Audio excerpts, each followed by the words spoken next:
I am about to travel for a week. I'm going to be at 20 Books to 50K next week for the largest indie conference in the world. And I am so excited. It's going to be an absolute blast. But I'll have a little bit of time during the week that's not going to be booked up with meetings or with craft sessions. And so I thought that I would get a little bit of work done. Well, that got me thinking about working on the road, and honestly, it sucks. So today we're going to talk about a few ways that you can make it a little bit easier on yourself. My name is Seth. I'm a full-time fantasy author. I've written 26 books. I've published most of them. And I make these videos because there are a lot of authors out there who just feel lost, and I don't want you to be one of them. If you've ever had to work while traveling, you know exactly what I'm talking about. It's so hard to keep your concentration. It's so hard to focus. It's so hard to get anything of quality done. And often we have these big ideas for what we're going to do, and then we get into a new environment, a new space, and it's just like, all I want to do is lay on the bed right now. Or I'm just too distracted by all of the different things that are going on to focus on this work that I have to do. And that can lead to incredible frustration because often we set ourselves up for failure before we even start. So let's talk about how I'm planning on avoiding that for this next week. I've got two strategies and a tactic that I'm going to be using in order to ensure that the work that I do while on this trip is good quality. The first thing that I'm going to do is pick things that don't need total focus. I think as a writer, one of the mistakes that I've made while trying to work on trips is that I'll pick writing as the work that I do. But the reality is that when you're an author, there's a million other stuff that you have to take care of. And so rather than focusing on writing for this next week, I'm going to focus on all of that peripheral stuff. It doesn't take as much focus. I can do it without needing to be creatively all there. And if I get a little bit of writing done along the way, if I'm feeling inspired, great. But I'm not going to put pressure on myself to do something that requires deep, intense focus like writing. Instead, I'm just going to focus on all of the emails I need to catch up on, setting up meetings, doing some strategic planning, things like that. Things that aren't going to require as much focus. And I might even do some plotting as well. If you've been following this channel for any length of time, you know that plotting is not my strong suit. But that's okay. I can take this time to practice it, to get better at it, without it needing to be this high pressure, intense, I need to get this done sort of thing. And that kind of activity that isn't high focus, high intensity is the best kind of work to do while you're on a trip. The next strategy that I'm going to employ is one that was recommended to me by a friend who does a lot of traveling for his work. And he said, take the number of hours that you think you're going to be free to work, figure out how much you can normally do in your day, and then cut it in half. And that's how much work you should expect to get done.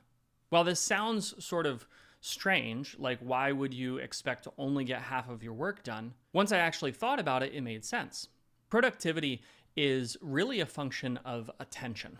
Where we put our attention and how well we apply our attention to our work determines how much we get done.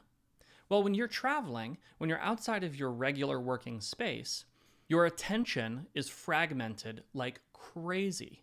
There are a million things that you have to keep track of because you're in a new environment. There are a million more things that you have to keep track of because often when you're traveling, you have unexpected situations coming up, you have meetings that you can't forget. There's just all of this stuff going on that your brain is paying attention to, which means you're dividing your attention between all of these different things.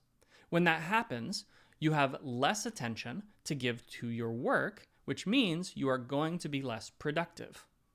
And rather than trying to fight this, rather than trying to figure out a strategy for, maintaining absolute focus while on a trip, I say, why not lean into it?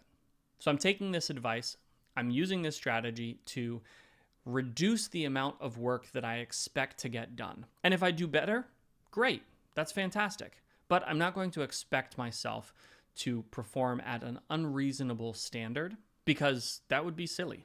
And experientially, I find this is very true as well. Anytime in the past year and a half that I've been traveling and I thought to myself, I'm going to get some stuff done, I invariably get very little done.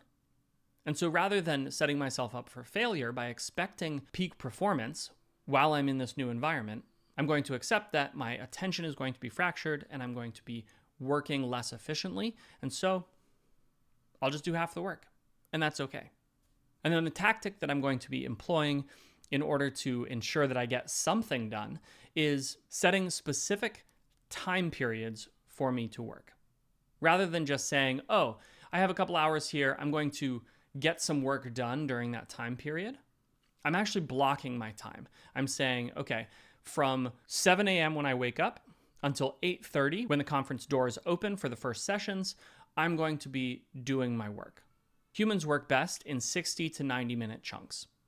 And so setting a specific 60 to 90 minute chunk to say, this is when I'm doing my work today, and I'm not worrying about doing work any other time. Anything else is a freebie. It's extra that I'm doing. And if I do it, fantastic. If I don't, no problem. By doing that, I'm ensuring that I'm going to get something done, and I'm giving myself the best chance of doing good work during that time period. So these are the strategies and tactics I'm going to be using. I'm going to pick things that don't need total focus. I'm going to cut my expectations in half, and I'm going to block my time so that I have a specific 60 to 90 minute window during the day when I'm going to get my work done, and I'm not going to worry about working any other times.